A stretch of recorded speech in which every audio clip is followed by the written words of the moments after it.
ओम नमो भगवते वासुदेवाय नमः। जय माता दी दोस्तों, आपके अपने चैनल धर्म साधना में आपका बहुत बहुत स्वागत है। माँ भगवती दुर्गा की कृपा आप और आपके पूरे परिवार पर सदा सर्वदा बनी रहे। दोस्तों, मौनी अमावस्या 1 फरवरी 2022 मंगलवार के दिन है और मौनी अमावस्या पर स्नान दान का विशेष महत्व होता है। पवित्र नदियों में स्नान करने से और मौन रहकर दान देने से कई गुना फल की प्राप्ति होती है। इसलिए बहुत आवश्यक होता है ये जानना कि किस शुभ मुहूर्त में हम स्नान करें या किस शुभ मुहूर्त में हमें दान करना चाहिए। तो आज की वीडियो में मैं आपको स्नान और दान के शुभ मुहूर्त के बारे में बताने वाली हूँ और इसके अलावा मौनी अमावस्या पर तुलसी पूजा किस प्रकार से करनी चाहिए, कौन सी वस्तु तुलसी में हम अर्पित करें जिससे कि हमारे मन की समस्त कामनाएं पूर्ण हो। देखिए, अमावस्या तिथि पर तुलसी की पूजा का विशेष महत्व होता है और मात्र तुलसी पूजन से समस्त प्रकार की कामनाएं पूर्ण हो सकती हैं। लेकिन कुछ विशेष नियम होते हैं, कुछ विशेष विधि होती है, कुछ विशेष वस्तुएं होती हैं जो तुलसी में अगर हम अर्पित करते हैं कुछ मंत्रों के जप के साथ कुछ खास समय में, तो निश्चित ही हमारे जीवन की जो परेशानियां हैं वो दूर होती हैं और जो भी हमारी कामना है वो अवश्य पूर्ण होती है। तो मौनी अमावस्या पर तुलसी पूजा से संबंधित संपूर्ण जानकारी भी आपको मिलने वाली है और आज एक बहुत ही अचूक उपाय तुलसी से संबंधित आपको शेयर करने वाली हूँ।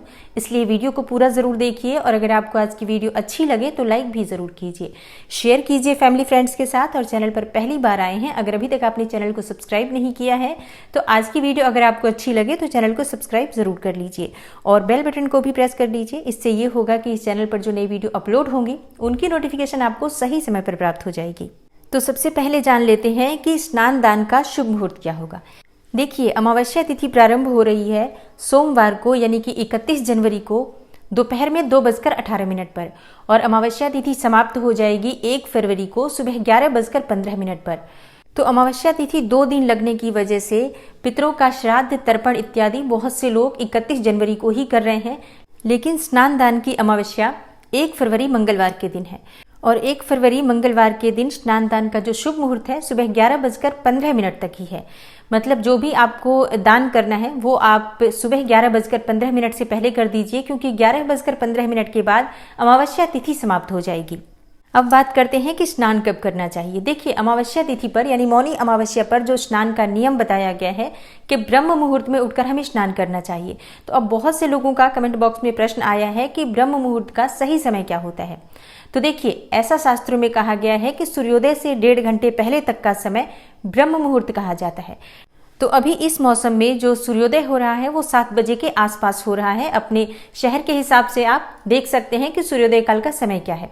इससे 1.5 घंटे पहले यानी कि अगर देखें तो 5:30 से पहले आपका स्नान हो जाना चाहिए। और अगर आप इतने पहले नहीं कर पाते हैं तो इतना प्रयास तो जरूर कीजिए कि आप सूर्योदय से पहले स्नान कर लीजिए। और स्नान के बाद भगवान श्री हरि विष्णु के मंत्र का जप कर सकते हैं। ओम नमो भगवते वासुदेवाय नमः, इस मंत्र का जप करें या ओम नमः शिवाय का जप कर सकते हैं या आप चाहें तो अपने इष्ट देव के मंत्रों का भी जप कर सकते हैं। मतलब जो भी मंत्र जप इत्यादि करना चाहते हैं, ध्यान साधना करना चाहते हैं, ये समय आपके लिए उपयुक्त होगा। प्रयास करें मौन रहकर आज ज्यादा से ज्यादा समय मंत्रों की साधना करें। और इसके बाद उगते हुए सूर्य को अर्घ्य देना चाहिए। जब आसमान में सूर्यदेव लालिमा लिए हुए उपस्थित हों उस समय उन्हें तांबे के पात्र में शुद्ध जल, थोड़े से काले तिल और लाल पुष्प डालकर ओम घृणी सूर्याय नमः कहते हुए अर्घ्य देना चाहिए। सुबह के समय सूर्य को अर्घ्य देने से समस्त प्रकार की ग्रह बाधाओं से मुक्ति मिल जाती है। और आज का दिन बहुत महत्वपूर्ण है, मौनी अमावस्या है। आज अगर आप सूर्य देव को अर्घ्य देते हैं, सूर्य देव के दर्शन करते हैं, उन्हें प्रणाम करते हैं, नमस्कार करते हैं, उनके मंत्रों का जप करते हैं तो समस्त प्रकार की ग्रह बाधाओं से तो आपको मुक्ति मिलती ही है। इसके अलावा समाज में मान प्रतिष्ठा की प्राप्ति होती है। सरकारी नौकरी में कोई बाधा आ रही हो तो वो दूर होती है। किसी भी प्रकार से अगर आपकी जन्म कुंडली में सूर्य अशुभ स्थिति में हो और आपको खराब फल दे रहे हो तो आज अगर आप सूर्यदेव की आराधना करते हैं, मंत्र जप करते हैं तो इससे आपको सूर्य के शुभ फल प्राप्त होने लग जाते हैं और आपके जीवन से समस्त प्रकार की बाधाएं दूर हो जाती हैं। और इसके बाद मौन रहकर दान देना चाहिए। मौन रहकर आप दान करते हैं तो इसका 16 गुना फल प्राप्त होता है। और अपनी सामर्थ्य के अनुसार, अपनी इच्छा से आप किसी भी वस्तु का दान कर सकते हैं। लेकिन अगर मौनी अमावस्या पर आप एक मिट्टी के पात्र में थोड़े से काले तिल भरकर दान करते हैं तो इससे आपके समस्त प्रकार के ग्रह दोषों से भी मुक्ति मिलती है और समस्त प्रकार के पितृ दोष समाप्त हो जाते हैं। कलह क्लेश से मुक्ति मिलती है, बीमारियों से मुक्ति मिलती है और जीवन की जो भी परेशानियां हैं, जो भी बाधाएं होती हैं वो दूर हो जाती हैं। मौनी अमावस्या पर कुछ विशेष बातों का हमें ध्यान रखना चाहिए। आज हमें किसी दूसरे के घर का अन्न ग्रहण नहीं करना चाहिए। शास्त्रों के अनुसार मौनी अमावस्या पर जब हम किसी दूसरे के घर का अन्न ग्रहण करते हैं तो इससे हमारे जो पुण्य फल होते हैं वो नष्ट हो जाते हैं। इसके अलावा मौनी अमावस्या पर तामसिक भोजन का प्रयोग नहीं करना चाहिए। लहसुन, प्याज, मांस, मदिरा इत्यादि आज सेवन नहीं करना चाहिए। आज क्रोध नहीं करना चाहिए, किसी की निंदा नहीं करनी चाहिए और आज पूर्ण रूप से ब्रह्मचर्य का पालन करना चाहिए। शास्त्रों के अनुसार ये गलतियां करने से हमारे जो पुण्य फल होते हैं वो नष्ट हो जाते हैं। किसी भी प्रकार का दान, धर्म, स्नान इत्यादि आप कर रहे हैं और उसके बाद आप ये सब गलतियां करते हैं तो आपके किए गए जो पुण्य कर्म हैं वो समस्त प्रकार के पुण्य कर्म नष्ट हो जाते हैं। इसलिए आज के दिन यानी मौनी अमावस्या पर हमें इन सभी बातों का ध्यान रखना चाहिए। अगर हम चाहते हैं कि हमारे पुण्य कर्म संचित हों तो अपने मन में किसी के भी प्रति कोई भी नकारात्मक विचार नहीं रखना चाहिए। दोस्तों, मौनी अमावस्या पर पीपल की पूजा, तुलसी की पूजा से समस्त प्रकार की कामनाएं पूर्ण होती हैं। तो आज के दिन प्रातःकाल जल्दी उठकर जब आप स्नान इत्यादि करते हैं उसके बाद तुलसी की पूजा करें। तुलसी में आप थोड़ा सा अगर कच्चा दूध अर्पित करते हैं तो इससे घर में सुख समृद्धि आती है, दाम्पत्य जीवन सुखमय होता है और अखंड सौभाग्य की प्राप्ति होती है। तुलसी पूजा करने से संतान प्राप्ति में आ रही बाधाएं भी दूर होती हैं। तो आज का दिन यानी मौनी अमावस्या का दिन सभी प्रकार की पूजा के लिए बहुत महत्वपूर्ण होता है। तुलसी की पूजा विशेष रूप से भगवान श्री हरि विष्णु को बहुत प्रिय है। तो जब आप सुबह स्नान करते हैं, भगवान श्री हरि विष्णु की पूजा कर रहे हैं, उसी के साथ आप तुलसी की पूजा भी कर लीजिए। तुलसी में थोड़ा सा कच्चा दूध अर्पित करें। गाय का कच्चा दूध मिले तब तो सर्वोत्तम है, गाय का ना मिले तो जो भी दूध उपलब्ध हो, कच्चा दूध आज थोड़ा सा 1 चम्मच या 2 चम्मच तुलसी की जड़ में अवश्य अर्पित करें और इसके बाद तुलसी की जड़ में पीला चंदन अर्पित करें। धूप दीप से उनकी पूजा करें। पीले पुष्प या लाल पुष्प अगर आपके पास हो तो तुलसी की जड़ में अर्पित करें। भोग स्वरूप आज आप केले का भोग तुलसी में अवश्य अर्पित करें और आप चाहें तो मिश्री या मिठाई का भोग भी लगा सकते हैं।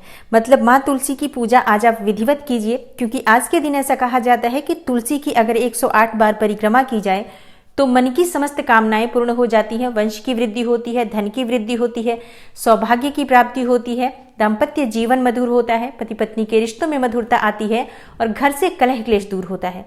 मात्र एक तुलसी पूजन से आपके जीवन की समस्त प्रकार की समस्याएं दूर हो जाती हैं। अगर आपके पास समय हो आप तुलसी की 108 परिक्रमा कर सकते हैं, नहीं तो कम से कम 11 परिक्रमा करें। परिक्रमा किस समय करें?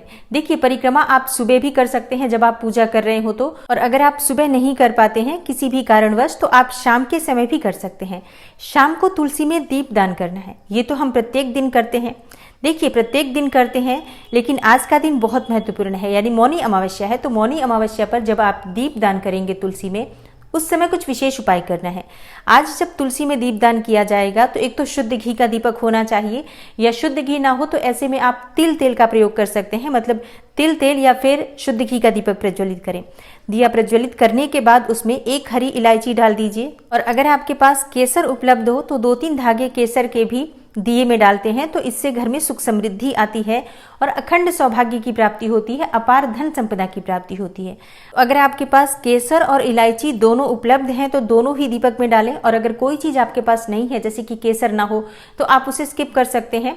सिर्फ इलायची ही डालकर आप दीपक अवश्य प्रज्वलित करें। लेकिन आज अगर इस प्रकार से आप दीपक प्रज्वलित करते हैं और उसके बाद माँ तुलसी के मंत्रों का जप करते हैं, तो इससे आपके मन की समस्त कामनाएं पूर्ण होती है। माँ तुलसी का मंत्र कौन सा होता है?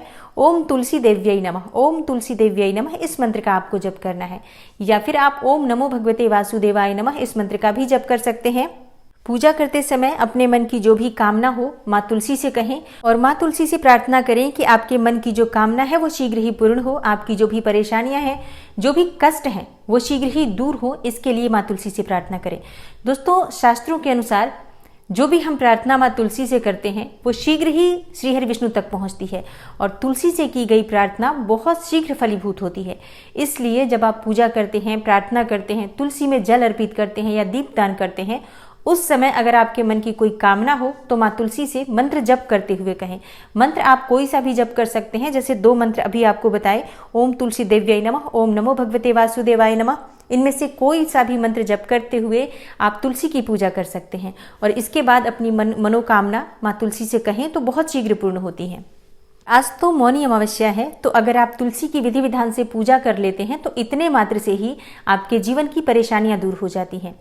आशा करती हूँ आज की वीडियो से आपको लाभ अवश्य होगा। अगर आपको आज की वीडियो अच्छी लगी हो तो वीडियो को लाइक ज़रूर किया करें और शेयर भी करें फैमिली फ्रेंड्स के साथ। चैनल पर पहली बार आए हैं, अगर अभी तक आपने चैनल को सब्सक्राइब नहीं किया है तो आज की वीडियो अगर आपको अच्छी लगे तो चैनल को सब्सक्राइब ज़रूर कर लीजिए और बेल बटन को भी प्रेस कर लीजिए। इससे ये होगा कि इस चैनल पर जो नई वीडियो अपलोड होंगी उनकी नोटिफिकेशन आपको सही समय पर प्राप्त हो जाएगी। मैं मिलती हूँ आपसे अगली वीडियो में, तब तक के लिए नमस्कार।